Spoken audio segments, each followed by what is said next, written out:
In the quiet corners of the world, where the veil between sanity and madness is thin, there are stories, dark, terrifying tales, of those who sought revenge in the most chilling of ways. These are not tales spun from fiction, nor are they the fantastical musings of a twisted mind. No, these are stories pulled from the deepest, most terrifying places of the human soul, the places where betrayal festers and the thirst for vengeance grows into something monstrous. Revenge, they say, is a dish best served cold, but for some it is more than that. It is a hunger that gnaws away at the mind, a fire that consumes everything in its path. It begins as a spark, a moment of betrayal, a slight that might have once been forgiven. But when left to burn unchecked, it spreads like wildfire, blinding, unyielding, and unstoppable. What happens when a soul is pushed too far? What happens when love turns to hate and the heart turns cold? These stories are not just about payback. They are about the descent into darkness, about the fine line between justice and madness, and about the horror that unfolds when one decides to cross that line. The chilling truth about revenge is this: it never leaves you untouched. It alters you in ways you can't comprehend, twisting your mind, reshaping your very being. The act of revenge takes on a life of its own, growing more insidious as it consumes the innocent and the guilty alike. And when the dust settles, when the vengeful hand has dealt its blow, nothing is ever the same again. Join us, if you dare, as we explore the stories of those who sought vengeance and discovered the terrifying truth. In the pursuit of justice, they may have created monsters of their own. Pierre Picaud, The Ghost of Vengeance. The town of Nimes hummed with quiet contentment, its cobblestone streets bathed in the soft glow of lanterns as the evening crept in. Among its residents was Pierre Picaud, a humble shoemaker known for his gentle hands and honest work. Life had smiled upon him, though, for he was not just a craftsman, but also a man engaged to the town's most beautiful and wealthy woman, Marguerite Lemoine. Their love was a rare and envied thing, whispered about behind curtained windows and over glasses of wine. But not all whispers were kind. Jealousy bloomed in the hearts of three men who called themselves Pierre's friends: Lupien, a conniving merchant; Solari, a petty gambler; and Chaubard, whose laughter often masked his malice.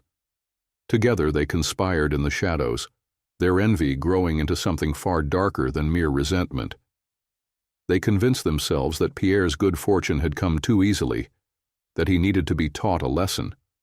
Their plan unfolded in secret. An anonymous letter reached the local authorities, accusing Pierre of espionage, treachery against France during the height of its tensions with England. The letter painted him as a man of dual loyalties, a traitor who traded secrets for gold. The accusations were damning, and in those perilous times, proof was less important than suspicion. The knock at Pierre's door came as he sat with Marguerite, their hands intertwined, laughter echoing softly in the room. The door burst open, soldiers flooding in with cold eyes and sharp words. Before he could protest, he was seized and dragged away. Marguerite's cries followed him into the night, but they faded as the heavy wooden gates of the prison slammed shut behind him. The dungeon was a world of darkness, damp stone, and the sour stench of despair. Days turned to weeks, weeks to months, and still Pierre languished there, forgotten. The betrayal gnawed at him more than the cold or the hunger. His mind churned through endless questions, searching for the why, the how. He began to recall the fleeting smirks on Lupien's face, the way Solari had avoided his gaze, the mocking tone Chaubard had once used when he spoke of Marguerite. The truth coiled around him, tighter and tighter, until it burned like a brand on his soul. Years passed, each one chiseling away a piece of the man Pierre had once been. His beard grew long and wild, his hands calloused and rough. Hope seemed like a distant memory until one day he met Torri. The priest was an old Italian man who had been imprisoned for reasons he refused to speak of. Despite his frail body, Torri's spirit seemed untouched by the darkness. He spoke to Pierre of redemption, of justice, and, one night under a sliver of moonlight, of treasure. Torri whispered of a fortune hidden in Milan, buried beneath the ruins of an ancient church. The treasure was real, he insisted, a secret he had carried for decades. As the days passed, the priest's health deteriorated, and on his deathbed he clutched Pierre's hand. "Find it," he said, his voice trembling but resolute. "Use it for good, or for vengeance. The choice will be yours." When the priest died, Pierre felt a part of himself harden. His sorrow did not weigh him down. It sharpened him. He vowed to escape, to find the treasure, and to make those who had wronged him pay. His chance came during a riot in the prison, chaos erupting like a storm. Pierre slipped through the shadows, his body bruised and battered but alive. He ran until his legs gave out, collapsing in a forest under the cover of night. Freedom tasted bitter, but it was freedom nonetheless. In Milan, Pierre found the treasure exactly as Torri had described, a vast fortune of gold and jewels, enough to change a man's destiny. With wealth came power, and with power came the means to exact revenge. Pierre returned to Nimes under a new identity, a shadow of the man he had once been. No longer the shoemaker, he was now a specter moving silently through the lives of his betrayers. Lupion was the first. The merchant, once so confident, found his business inexplicably failing. His shipments were intercepted, his accounts drained. Strange letters appeared on his doorstep, signed with Pierre's initials, though no one ever saw who delivered them. His paranoia grew until one night he was found in his shop, hanging by the neck, his eyes wide with terror. Solari's ruin was slower, more insidious. His gambling debts were exposed, his reputation shredded. One by one his friends abandoned him. He tried to rebuild his life, but at every turn there was Pierre, watching, waiting, pulling the strings that unraveled Solari's existence. Chaubard, the cruelest of them all, suffered the most. Pierre didn't just ruin him, he haunted him. Late at night, Chaubard would hear footsteps in his empty house, whispers that seemed to come from the walls. Mirrors cracked without cause, and shadows stretched too long across his floors. He began to see Pierre's face everywhere, on strangers in the market, in the flickering flames of his hearth, even in his dreams.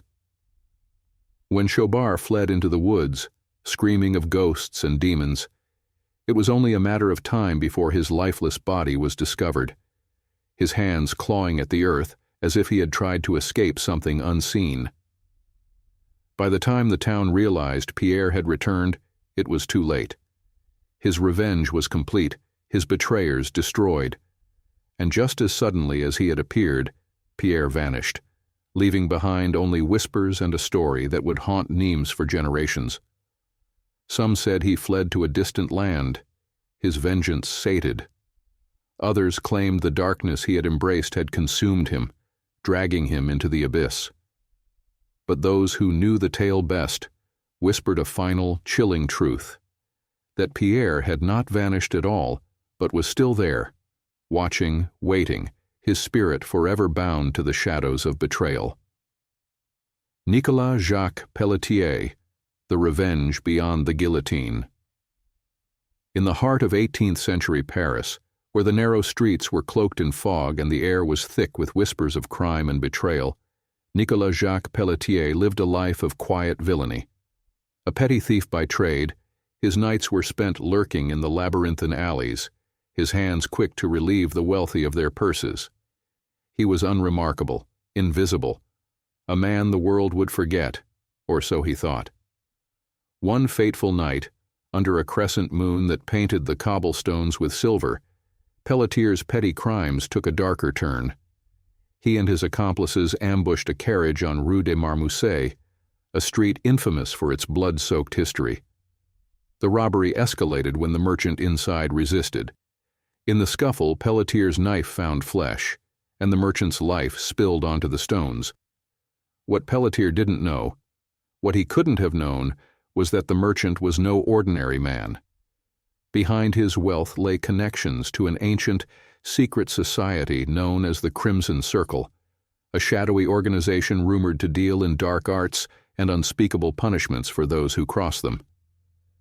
The merchant's death sent ripples through the underworld, and soon Pelletier's name reached the ears of the Circle. They moved quickly, orchestrating his capture with the precision of a spider spinning its web. Pelletier was dragged from his squalid hideout, his cries for mercy drowned by the jeers of the mob that had gathered to watch. Imprisoned in La Conciergerie, a fortress of stone and despair, Pelletier awaited his execution. Days turned to weeks as he languished in the dark, damp cell, the smell of rot and fear permeating the air. The guards rarely spoke to him, and when they did, it was in hushed tones, their eyes avoiding his. Something was wrong. Then came the night of his trial, a spectacle of swift judgment. The court declared him guilty, sentencing him to death by guillotine. But as Pelletier was dragged back to his cell, he noticed the judges exchanging glances, their faces pale. They knew something he didn't. The days leading to his execution were marked by eerie occurrences. At night, Pelletier heard whispers echoing through the halls, whispers that seemed to come from the very stones. The other prisoners, hardened criminals who feared nothing, crossed themselves and muttered prayers when his name was spoken. One man, a grizzled thief with a 1,000-yard stare, grabbed Pelletier's arm through the bars and hissed, "They've claimed you." The Circle doesn't forget. On the eve of his execution, Pelletier dreamed of the merchant's face, bloated, pale, and smiling in death. When he awoke, the walls of his cell were scrawled with words in a language he didn't recognize, words that seemed to writhe and shimmer in the dim torchlight. The next morning, the city gathered at Place de Grève to witness the execution. The guillotine stood tall, its blade gleaming in the gray morning light. Pelletier was dragged to the platform, his legs weak, his face pale. The crowd jeered and threw rotten vegetables, but their voices seemed distant, muffled, as though the world were underwater. As the executioner prepared the blade, a strange hush fell over the crowd. A low hum filled the air, growing louder, more insistent. The onlookers looked around in confusion, their faces pale with fear. The executioner hesitated, his hand trembling. Pelletier felt it too, a pressure, an unseen force that pressed against his chest, making it hard to breathe. The executioner, now sweating profusely, released the blade. The guillotine didn't work. The blade stopped inches from Pelletier's neck, suspended in midair. Gasps rippled through the crowd as the blade began to shake violently, then shattered, its pieces flying in all directions. A black mist seeped from the guillotine, swirling around Pelletier. His screams echoed through the square as the mist enveloped him, his body convulsing. When the mist cleared, Pelletier was gone. Only a charred outline remained on the platform. The crowd dispersed in terrified silence, and the story of Nicolas Jacques Pelletier became a cautionary tale whispered in hushed tones across Paris. But the story didn't end there. In the weeks that followed, members of the Crimson Circle began to disappear. Some were found mutilated, their bodies arranged in grotesque displays. Others vanished without a trace, their homes untouched, but their rooms drenched in an unexplainable chill. The Crimson Circle, once feared, was no more. And though Pelletier's name faded from history, his revenge lingered in the shadows, a chilling reminder that even the guilty could strike back from the grave. The Revenge of Dr. H. Holmes. A true American horror. In the late 19th century, Chicago was a city on the rise, its streets paved with ambition, its skyline growing taller by the day. But in the shadows of this burgeoning metropolis, a sinister figure had been quietly cultivating a reputation that would echo throughout history. Dr. H. Holmes was a man of charm, a man of intellect, but beneath the facade of a respectable doctor, he harbored a darker, more twisted ambition. Holmes, born Herman Webster Mudgett, had a knack for deception. He had moved to Chicago in 1886, taking advantage of the city's rapid expansion. The world's Columbian Exposition was approaching, bringing with it millions of tourists eager to see the wonders of the modern world. Holmes saw an opportunity not only to profit, but to build a macabre legacy. He constructed a grand hotel, a sprawling 3-story building, on the corner of 63rd and Wallace. The structure, which became known as the Murder Castle, was designed with a labyrinthine layout, featuring secret passageways, trapdoors, and hidden rooms. What appeared to be a luxury hotel for the world's fair visitors was in fact a killing ground for Holmes's victims. He lured women, primarily young and attractive, into his hotel, offering them jobs or accommodations. Once inside, they would vanish, and no one would be the wiser. The castle had rooms designed for torture, gas chambers that could kill with a mere turn of a knob, and a crematory oven where victims' bodies would disappear without a trace. Holmes had constructed his empire of death with cold, calculated precision. It wasn't until 1894 that the horror began to unravel. A woman named Julia Connor, who had worked for Holmes as a stenographer, disappeared without a trace. Her young daughter, Pearl, also vanished. But it wasn't until another woman, Emmeline Seaground, entered the picture that the true extent of Holmes's reign of terror was revealed. Emmeline had been the fiancée of Holmes, and like so many before her, had fallen under his charm. She vanished, and her sister began searching for her. When authorities were alerted, they began to piece together the chilling evidence, but the truth behind the murders didn't come easily. Holmes, a skilled manipulator, managed to stay ahead of the authorities. He fled the city, evading capture for months. But eventually, a breakthrough came when a detective named Frank Geyer investigated Holmes's background and found the links between the missing women, the stolen identities, and the web of deceit that Holmes had created.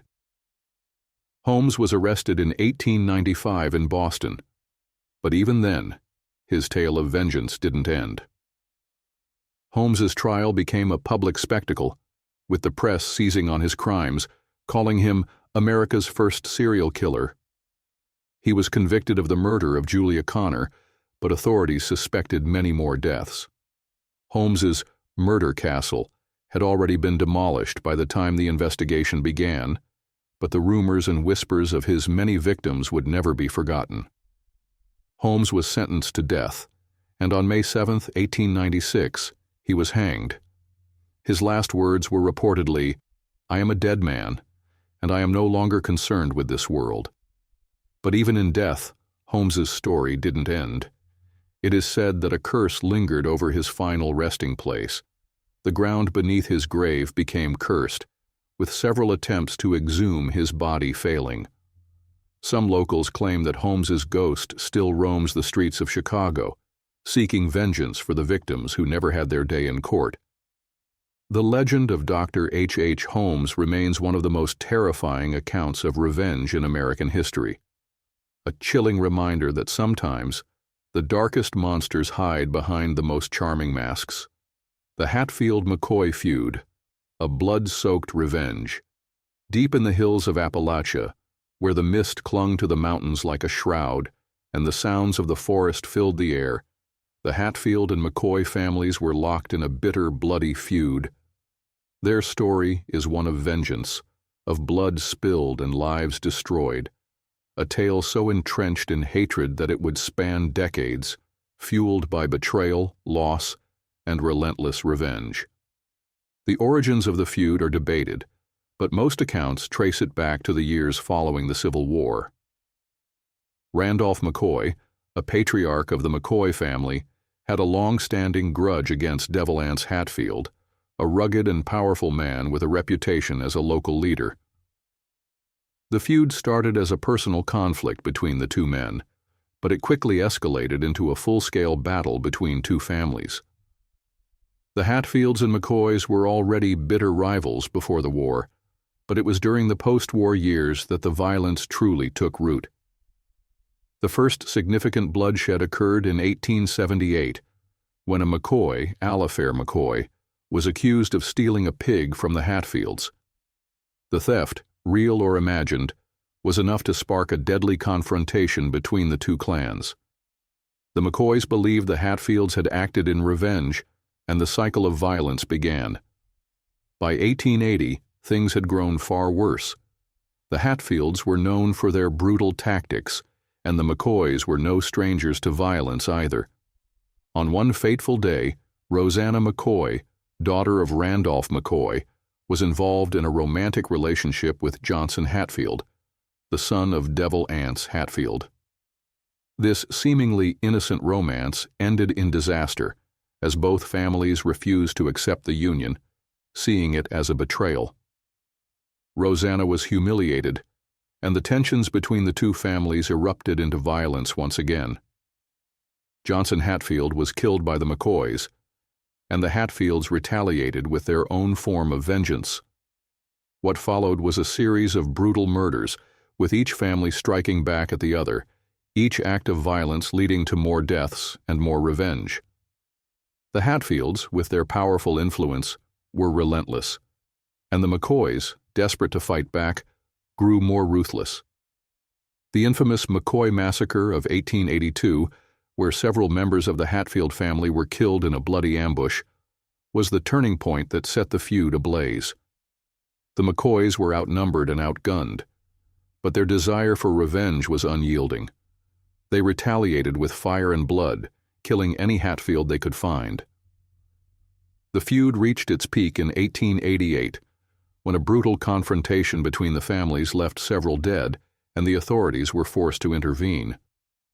The law enforcement, too, became embroiled in the conflict, some officials supporting the Hatfields, others siding with the McCoys. The result was complete chaos in the region, as both families refused to back down. The final chapter of the Hatfield-McCoy feud came in 1891, when a series of trials were held in an attempt to bring those responsible for the killings to justice.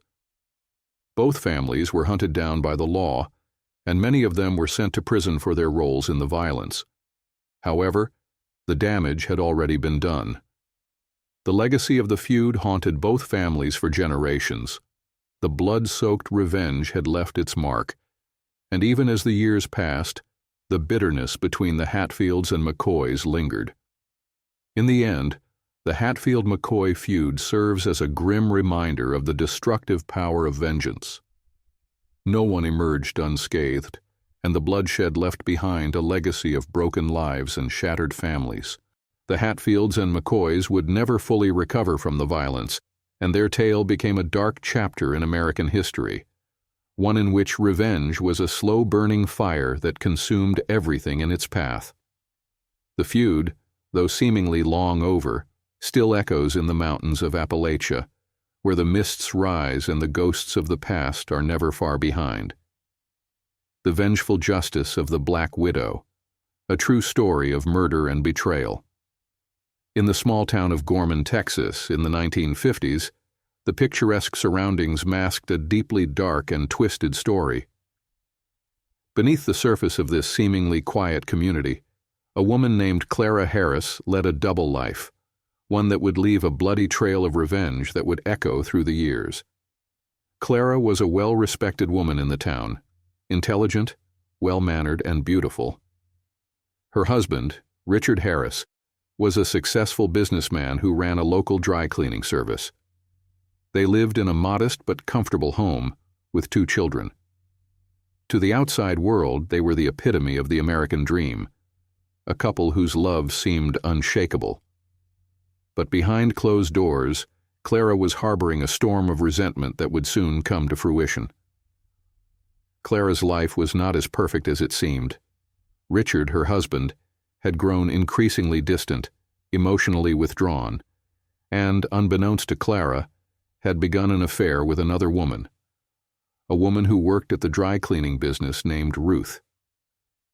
Clara had suspected something was amiss, but it wasn't until she stumbled upon a letter that revealed the full extent of Richard's betrayal that the horrific storm inside her truly began to churn. The letter was addressed to Ruth, full of promises and declarations of love. Clara was shattered. Betrayed, humiliated, and angry, she locked herself in a room, consumed by a growing hatred. The love she once felt for her husband turned to something darker, an obsessive fury that twisted her once peaceful mind into something dangerous. For months, Clara would watch Richard from the corner of her eye, her mind plotting, the tension building within her until it felt like her very soul was burning. One fateful evening in 1955, Clara's simmering anger finally reached its boiling point. She had learned of the time and place of Richard and Ruth's rendezvous, a quiet motel on the outskirts of town. The plan unfolded in Clara's mind like a dark, twisted tale of justice. She would confront her husband, confront Ruth, and take matters into her own hands. No more lies, no more deceit. Clara drove to the motel, her hands gripping the steering wheel so tightly that her knuckles turned white. Her heart raced with a mixture of dread and excitement. She had already made up her mind. Revenge was the only option. As she arrived at the motel, she could see her husband's car parked outside, the faint glow of a lamp seeping through the curtains of the room he had rented. Clara stood outside the motel room, her breath coming in short, sharp bursts, her thoughts a whirlwind of rage. She took a deep breath and stepped into the shadows, a cold, chilling resolve settling over her. She was not just the wronged wife. She was the vengeful justice, the hand of fate, ready to deliver a punishment far worse than betrayal. With a sense of predatory calm, Clara entered the motel room. The door creaked open, and there they were, Richard, his back to her, in bed with Ruth. The sight of their intimacy, the intimate act of her husband's betrayal, struck Clara like a physical blow. For a moment she froze. Time seemed to stand still. Her mind screamed at her, and her hands trembled with an overwhelming urge for vengeance.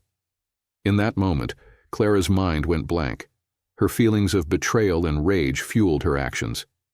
She reached into her purse where she had hidden a small revolver, and without hesitation, she fired. The bullet struck Richard in the back, and he fell to the floor. Ruth screamed, but Clara was beyond hearing. A second shot rang out, this time hitting Ruth. The room was filled with chaos. Clara stood over them both, her heart racing, the sound of her breathing deafening in her ears. But as the seconds passed, something inside her clicked. She had done it. Richard was dead. Ruth, the woman who had taken him from her, was gone as well. The weight of what she had done began to sink in, and yet Clara felt no regret, no sorrow. Instead, she felt a strange sense of calm, as though she had somehow righted a cosmic wrong. But Clara's vengeful act did not go unnoticed. She calmly walked out of the motel room, leaving behind a trail of destruction. Her heart was still pounding in her chest, her thoughts swirling with the knowledge that she had finally taken control of her life. The woman who had once been a loving wife and mother had become something else, something colder, something darker. As Clara drove back home, the town of Gorman was oblivious to the carnage that had just unfolded. When she arrived at her house, she went about her business, acting as though nothing had happened. But the horror of her actions would soon catch up with her. The authorities quickly connected her to the murder scene, and Clara was arrested. The truth of what had happened that night became a chilling story that would shock the community for years to come. Clara Harris was charged with 2 murders, her husband and his mistress, and the trial was nothing short of sensational. The media painted her as the Black Widow, a woman who had taken justice into her own hands. Some saw her as a victim of betrayal, while others viewed her as a cold-blooded killer.